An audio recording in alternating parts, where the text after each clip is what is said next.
Hello, this is Chaotix. Surprise! Funky Friday has just dropped a major update known as 2.0 Part 1. This update focuses on completely overhauling the game's engine, as well as adding several new settings and a couple mods, alongside a ton of new animations. With that said, here's what's new and updated, starting with all of the general changes.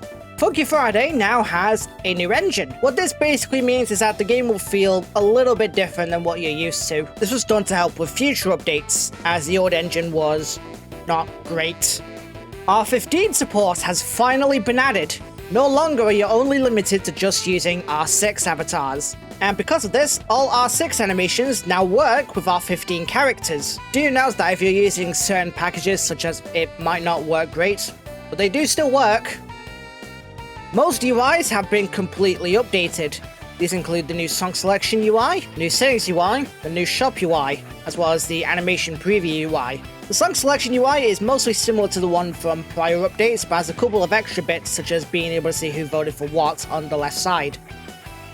The settings UI has been completely changed. As well as this, arrow customization is now no longer in a separate menu, but now in the settings menu. This should hopefully cause much less confusion, as stuff like keybinds were originally only in the arrow customization menu instead of settings.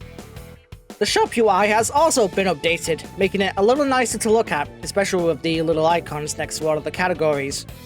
Finally, the animation preview UI. You can actually see what animation you currently have equipped here and view some brand new animation settings. You'll notice that these are actually locked, however, and that's because there is a new game pass which allows you to completely customize your animation. You can change the animation's frame rate, the scale of your animation, the speed of your animation, how long the hold shake lasts, and even equip multiple animations at once, choosing a different animation per direction. If you have multiple tags, you can now adjust the color of each one individually, instead of having them all be the same color. You can also make certain tags hidden when in the chat now. The camera system has also been updated. Do note that this has a few issues, namely with maps that change the camera angle, such as Nevada Road or Pizzeria Hallway. Support for SV charts have been added, and if you don't know what they are, they're basically just mod charts. And finally, there are new buttons on the side for the shop, settings, clans, and customization menus, along with new buttons at the top whilst you're in the song. Also, I don't think this is intentional, but ragdolls now just fly off in whatever direction they feel like when you die. This is objectively funny and therefore should not be fixed.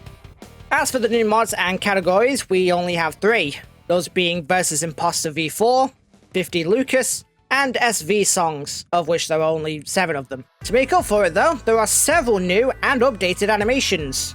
The new animations include Pink Imposter, Monotone, Black Imposter Phase 5, Jads, Josaucy, Henry Stickmin, The Angry Video Game Nerd, Fel Sands, Jeff, One, and Margin Encore. As well as this, some animations were updated and now use R15. These include Betty, Riot Shield, Trolls, which now uses D15, and Slenderman, which also now uses D15. Additionally, all of the old legacy morphs are now accessible under animations. This does unfortunately mean you can't use them whilst in the lobby anymore. We have 1 new microphone, that being the Red Imposter.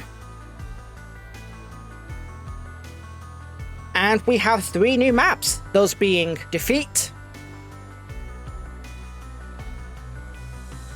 Mirror Greenhouse, and Reactor V4. Sadly, there doesn't seem to be any info on who made these maps, unfortunately. And that's about it for this new update. If you're curious on why there wasn't many new mods, Java has said on Discord that this update only focused on the core engine and was never really meant to add much in terms of new mods. He wants to make sure that the core gameplay is ironed out before they start to add new mods. The next goal currently is to get some of the older mod charts working in the new engine and have those tested before adding more, with the SV charts kind of being a preview on what the new engine is now capable of. In any case, that's about it. Thank you all very much for watching. If you've enjoyed this video, like, comment, and subscribe. That's what everyone says to me anyway. I stream sometimes, and I have a Patreon if you want to support the channel in a more direct way and get some cool perks. I also have a Discord server and a second channel, links are in the description. I have a Fortnite creator code as well if you want to support me that way. That will also be in the description. And with that, I shall see you all next time. Ciao for now. Special thank you to Nebula the Galactic Magician, Apple, and Blazing for becoming Black Mages. And a very special thank you to YoshiGod211, Megal's Artistic Corner, and Zale for becoming Chronomancers. I appreciate all of your support.